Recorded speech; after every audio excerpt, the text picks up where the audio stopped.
This week on Dialogue, women's rights, family values, and the polarization of American political culture.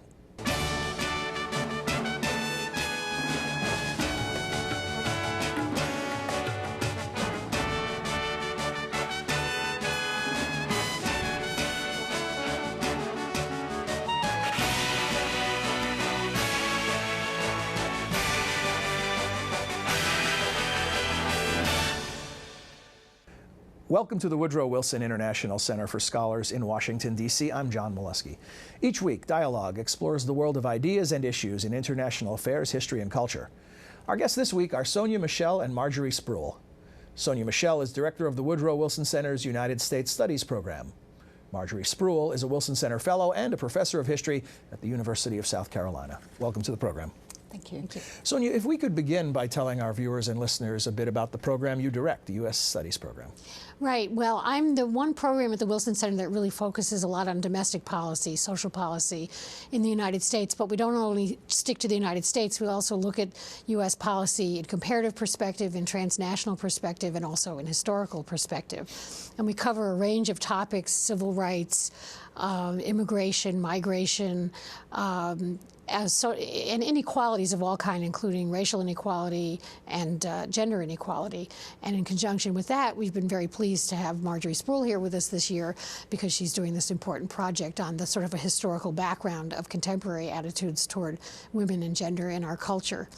And also in conjunction with Marjorie's in conjunction with Marjorie's stay here, we and a lecture that she gave recently on her project, we've had the privilege to host an exhibit of photographs by Diana Mara Henry, which came from a historic conference that took place in Houston in 1977, the first National Women's Conference. So that was an event, a recent event that's now become a matter of history.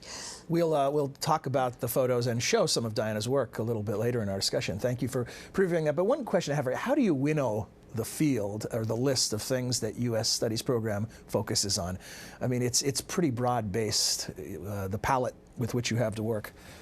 Well, I try to think about issues that are current in the news, but to try to broaden them out and provide historical and comparative background. So, for example, we recently did a program on local food. It was called Saving the American Economy, One Heirloom Tomato at a Time. Mm-hmm. And we brought in farmers, organic farmers, agricultural economists, people dealing with food programs in schools, people interested in the culture of food and so forth. And we had a day-long conference on that. So that was one thing. And that, of course, is related to issues like farm policy and so forth. So, so we kind of take an issue that's in the news and broaden it out. Connect the dots. Connect the dots. And I'm also a historian by training, and so my interest has long been in women's history and the history of social policy. So a lot of the things that I choose to focus on are related to those interests. And speaking of women's history, tell us about your project. Let's start with the big picture, the basic premise. You've decided that the women's movement and specific events in the 1970s have defined the cultural or the social conservative versus liberal or progressive rift within American politics today. Well, that's one way of putting it. Yes, I'm arguing that a lot of the polarization and bitter partisanship that we're plagued with now had its origins in the 70s. What I'm curious about is when did this become evident to you? When did you make this connection? I started out looking at trying to understand modern feminism and conservatism, and I then looked at this conference that took place in 1977, which I had heard about as a polarizing event, but wanted to know much more about. And as I got into it, I began to believe that it was an event that not only reflected changes that were going on, but actually contributed to the developments going on. So essentially what you're telling us is that rift back then is unresolved today. That's correct. It goes on. I once heard a historian say that America is caught between wanting to view itself as Ozzie and Harriet, but wanting to live like desperate housewives. Are we talking about the same rift here? Somewhere in between would be nice, I think. I don't know that I would say that, but there definitely, it was clear in the 70s that there were alternative visions about what was best for women and for society. And after the women's movement, developed in the 60s. It had a period of peak influence, I think, in the 70s, where politicians from both parties were seeking favor with the women's movement, interpreting it as speaking for American women. A great deal of legislation went through. And perhaps one of the most important symbols was that in 1972, not only was the Equal Rights Amendment approved by Congress and sent to the states, it was approved by overwhelming margins. Bipartisan support as well. Bipartisan, overwhelming margins, both parties. But then a counter movement developed, another women's movement, this one of conservative women, that was challenging the feminist positions and challenging their right to speak for American women. And that for the rest of the decade, there was sort of a battle royal, if you will, between the two groups competing for influence, particularly over federal policy. I mean, it's almost like it wasn't until the women's movement really pronounced pronounced these issues or these demands so clearly that kind of generated or ignited the conservative women's movement. Yes, and also the result of the competition between the two was to put gender issues at the forefront of our national political debates. And a lot of these, of course, are very personal issues, things that hit people where they live, that matter to people. And also they have religious and moral significance. And one result was that it mobilized large numbers of evangelical Christians who, at that period in their history, had been somewhat apolitical. So more of them were drawn into the debate.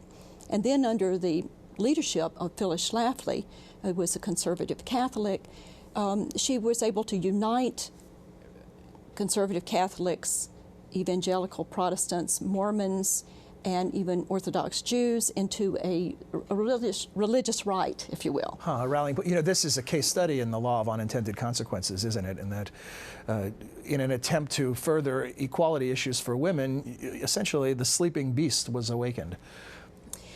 Certainly women who saw American society very differently from the feminists. They didn't disagree with feminists on everything, certainly agreed on equal pay for equal work, definitely believed that women should be active in politics. And the result was that it got more and more women to be politically active, and we've continued to see that. But they wouldn't all agree.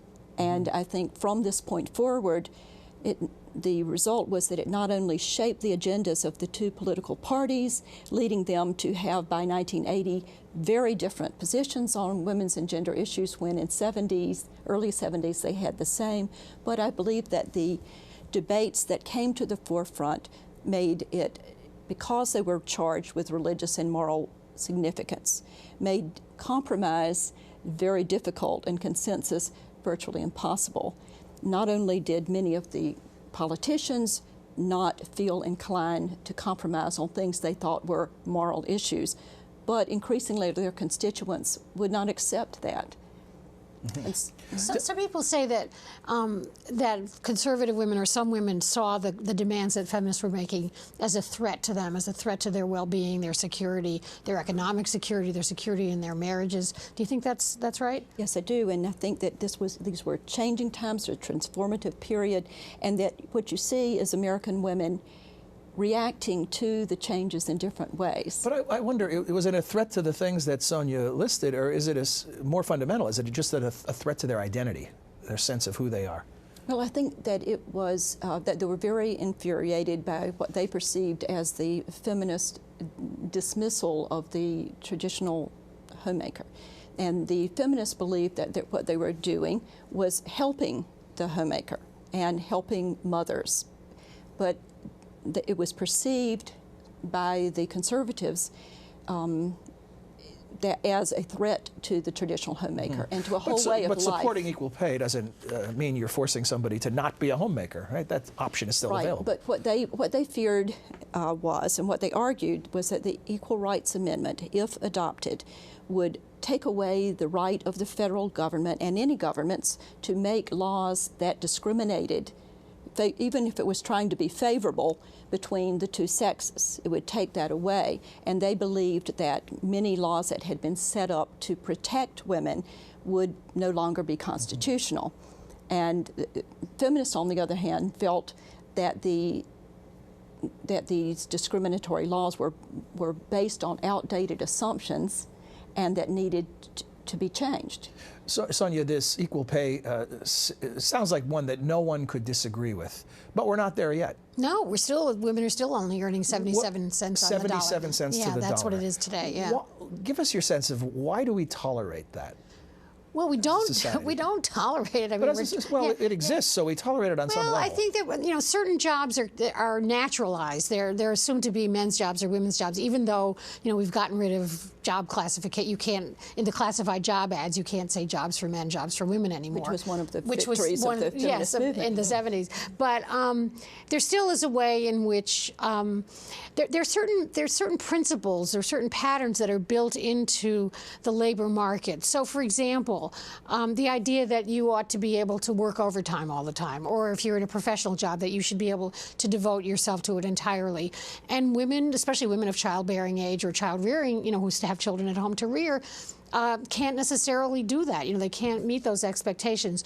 So a lot of women interrupt their careers. They start out in a job or in a career path, and then they stop to have children, and then they go back in, and that kind of interruption not only interrupts their career path, but it also results in lower salaries. And so it looks kind of natural that they would have lower salaries because they haven't been in a particular job for as long as a man.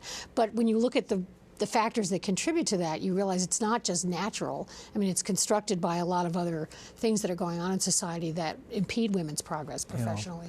Well, earlier, Sonya mentioned the photo exhibit that can be viewed here at the Wilson Center, and we encourage you to come here and do just that. It's called Women on the Move. And the photographer, by the name of Diana Mara Henry, who was the official photographer at the Houston conference in 1977, and we've been very fortunate to have these original photographs that she took here, and they're going to be here till the end of May. So. And we want to thank Diana for allowing us to show some of her work here, and some work from some others that are mixed in. And what we're going to do now is we're going to show you some photos, and we're going to ask Marjorie to take us back in time and provide some commentary, tell us what we're seeing and how it fits into this story. And Sonya, please jump in as you would at any time as well. And what's the first photo that we're seeing here, Marjorie? What we're seeing here is this National Women's Conference in Houston, November 1977, and these opening ceremonies where you see Bella Abzug, who is the second from the left, in the hat, wearing her trademark hat, who was the chair appointed by President Carter of the National Commission on International Women's Year. And so what you also see is the three young women in the T-shirts who were coming in bearing the torch with great symbolism. They had arranged for the torch of freedom to be carried by a relay of runners all the way from Seneca Falls, New York, which was the scene of the first women's conference in America that kicked off the women's rights movement. So they ran it all the way from Seneca Falls, New York to Houston. And what you see is the arrival and a lot of the dignitaries coming in. They jogged the last mile with a sea of photographers, including Diana, there to take their pictures. So promoting women's right and fitness here, jogging. And isn't that Betty Friedan on the right? On the far right. Betty Friedan at the right, and I believe not in this photo, but that Billie Jean King is also along that front line. Okay, let's take a look at now. So talk about, these are some of the main players. You already showed Bella Abzug and Betty Friedan. Now Gloria Steinem. Yes. Who was Gloria Steinem? Well, Gloria Steinem was one of the key feminist leaders. She was a journalist, a writer. She was the founder, editor of Ms. Magazine.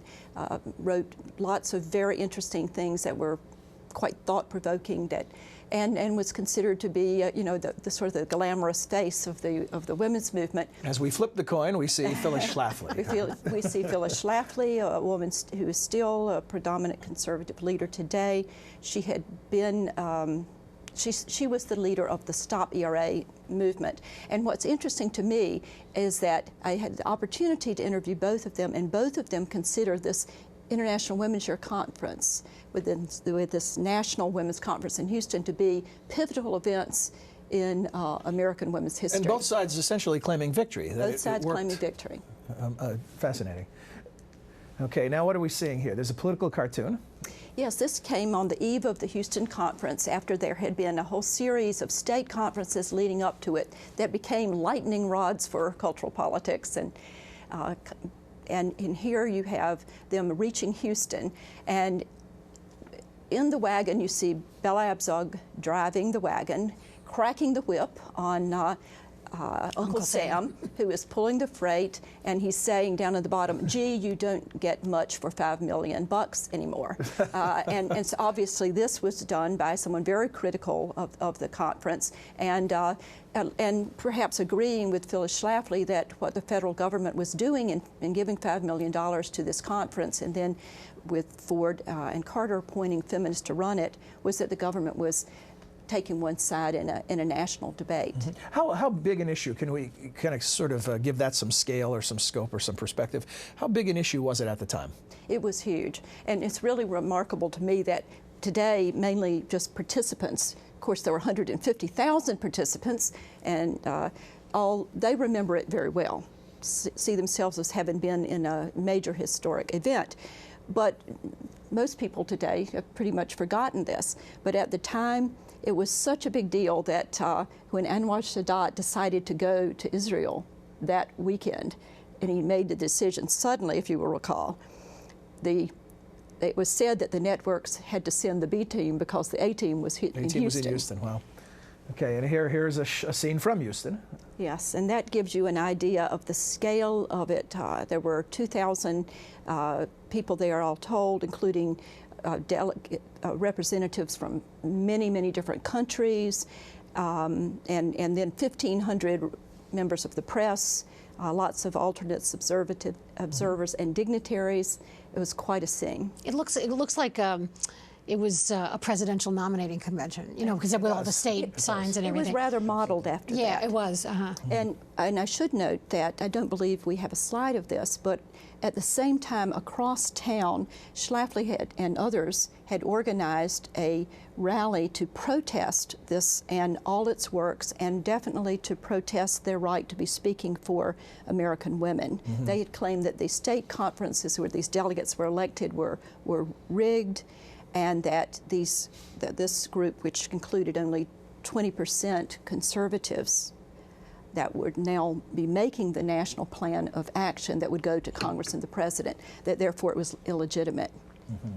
And here is the gavel falling, and what's Yes. the significance of the gavel? Oh, this is Gloria Scott, who was the president of the Girl Scouts of America at the time, and she is opening the conference with Susan B. Anthony's own gavel that was loaned by the Smithsonian for the occasion. Before she had a coin, she had a gavel. That's right. We need that coin back, by the way, I would say. And high-level participation. Tell us who we're seeing here. High-level participation. Here we're seeing Lady Bird Johnson, and I believe her daughter behind her, Rosalind Carter, who was, of course, the First Lady at the time, Betty Ford, who throughout her husband's presidency was a major supporter of the women's movement, Abzug, and then we see the runners who brought that torch the last few miles. This photo points out something we talked about earlier, that this had bipartisan support. If it has become more polarized over time, at the time, other than the protests led by Ms. Schlafly, there was bipartisan support. Yes, and this is one of the key points that I'm making in the book, is that in the early 70s, politicians on all sides were supporting the women's movement, including the ERA, and there were very prominent feminists at high levels of leadership in both parties. The National Women's Political Caucus was created, it was bipartisan, and they really worked together. And by the end of, and the Republican Party, you know, Ford very much supporting women's issues. A lot of the key legislation that came through happened during the Nixon and Ford years. Though Carter was a very strong advocate of it, at the time the social conservatives were on the rise, and I believe that these events further encouraged that and also made it more visible to the nation, and that by 1980 you have the platforms of the two parties showing how much things had changed, and that they were on opposite sides of these issues. The Republican Party's platform, under Reagan's leadership, ended the party's 40-year record of support for the ERA, took a pro-life position. In this next photo, we see Coretta Scott King. Yes, one of the major goals of the organizers of this National Women's Conference was to move the women's movement away from its largely white middle-class origins And they reached out very much to bring in minority representation. Coretta Scott King was a key person here in these events, and the Minority Caucus actually issued a statement that she read on the floor that I thought was extremely moving, that said, you know, here we're declaring a new harmony among women of all races. We will never be divided again. Mm-hmm. And one of the iconic images from the era, a lot of people, you called it a cliche when we were speaking before we ended taping, Sonya, this bra burning. Yes, here you have what you're seeing here is the celebration near the end of the conference when the Equal Rights Amendment was approved as something that would go into the National Plan of Action. But you see them holding up the bras almost in one of these classic cases where people defy their critics because they are basically saying, if you can see the fine print, we didn't really burn them. And there was, you know, this myth that exists still today that the women's movement was burning their bras, which in fact they didn't do. And more frugal than that, not destroying their clothing. Among other things. And then this sequence here, this keep them in the closet. Yes. Please tell us what this is about. What's happening here is that one of the planks that was adopted at Houston was a gay rights plank, a support for gay rights. This was a very daring move on the part of the women's movement at this time, in which they proclaimed solidarity, you know, not only with the civil rights movement, but with the gay rights movement. And this was the beginning of this issue rising to the forefront of national political debate. Mm-hmm. And on the left, you saw the supporters of it celebrating, and balloons were released that said, "We are everywhere," meaning lesbians. And then on the right, you see the conservatives who not only stood, turned their backs to the podium when the gay rights plank was adopted, but this person is holding up a sign that says, "Keep them in the closet." Didn't Badly Betty drawn Friedan closet door. Yes, yeah. Didn't Betty Friedan make a big turnaround on that? She did. She had earlier in the decade not wanted the women's movement to take on the burden of a very controversial issue. But at Houston, she surprised the audiences by standing and introducing and supporting that resolution to include the gay rights plank. Did she ever explain why she made that turnaround? I believe why she thought, you know, the timing of it? I think she and quite a lot of other people decided to make a turnaround at that point, partly because that was the summer before that was the summer of Anita Bryant's Save the Children campaign, and the level of hostility towards gays that was so visible at that time really made there be even more sympathy for the cause. And there was also a feeling that we have strength in numbers, solidarity, mass, yeah. and that all the groups working for equal justice should get together and would believe they would be stronger. Well, we only have about 3 more minutes, but I do want to get to a couple more of these photos and slides, and so I'll ask you to quickly tell us what we're seeing. Here's another political cartoon. cartoon. Yes, this is one of my favorites. Phyllis Schlafly, of course, believed that this conference, by showing that the women's movement was not just about equal pay for equal work, but as she said, they were choosing to ally themselves with abortionists and homosexuals, and so she believed that the women's movement had made a major strategic blunder, and that was what was trying to be symbolized in that cartoon that I borrowed from the Phyllis Schlafly report. Now, this next photo shows a meeting at the White House, so there was a product that emerged from this conference. This was, as you recall, Congress had set this up saying, we want you to come together and create this national plan of action that would then guide Congress and the President, and that's why the stakes were so high. Here you see them presenting in 1978 the national plan to President Carter at a White House ceremony. And then this political cartoon, what does this say about how Jimmy Carter ended up in his association with the feminist movement at the time? What happened here was that I believe that the Carter administration, I know this from looking at the papers, really tried very hard to implement a lot of the planks in the National Plan of Action. But as we know, the economy took a downturn. It was difficult to do. And many of the feminists, including Bella Abzug, felt that he had not done enough. And they were very critical. They were very critical publicly. And as they were leaving a meeting, Carter said had enough, and he fired her. And this created a major rift between him and many women, however they felt about Bella's leadership as a political strategist. She was a figure that was much admired in the movement, and many people were angry with him, and it sort of made a feminist martyr out of him. And out of her. Excuse me, out of her. Excuse me. Not out of him, right? But Carter was very proud of all that he had done for women's rights, and I think he was very frustrated that he felt that if he didn't, in fact, when I interviewed him, he said, if I didn't agree with them on everything, they gave me credit for being with him on nothing. And so, yeah. Well, we should also tell our viewers and listeners that you're working on a book around this story. Yes. And be available in a year or two, something like that, right?